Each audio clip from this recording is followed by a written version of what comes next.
Rich, starting with bent knee openings, pelvis resting on the surface underneath you.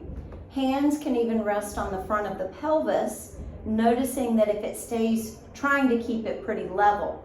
You're going to start with both knees opening out and closing. And that can be kind of slow motion. That can hopefully feel pretty good as far as an inner thigh stretch.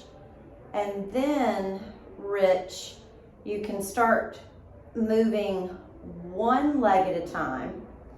Again, with the goal that the front of the pelvis, that the back of the pelvis stays level. So that might adjust your range of motion. You'll alternate, I'd say maybe about 6 to 8 on each side, trying to keep the neck and the shoulders pretty quiet, pretty relaxed. Next exercise, your femur arcs. So again, same rules apply, trying to keep the pelvis pretty steady. I lift one leg up to kind of about maybe just beyond 90 degrees at the hip, parallel with the lower leg to the floor. Place that leg down and switch. So very much like a walking pattern. Try to keep the trunk, again, pretty long, but not tense or rigid. Try to keep the pelvis pretty steady. Again, maybe about 6 times each side. And then to progress that, we keep one leg up at 90-90. We lift the other leg at 90-90. Try to keep the length along the back of the neck and the spine.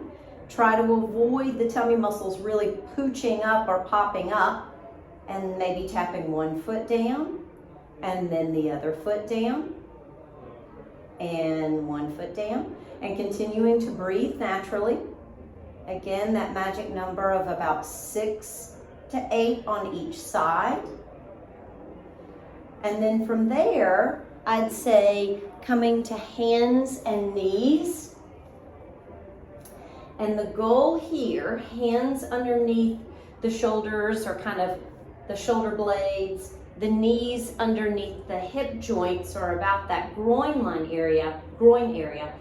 If I were to lay a dowel stick on my back, I'd want my head, my rib cage, my pelvis to sit in contact with that line. So it's a nice, or with that dowel stick.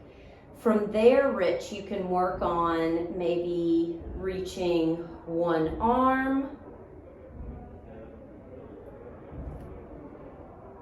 Notice I'm just kind of hovering off the mat. You can work on reaching a leg without a lot of disruption to that line of your spine or of your trunk.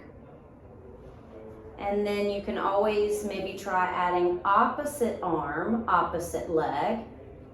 Again, try to avoid a lot of tipping, a lot of shifting, and try to keep that length of the spine.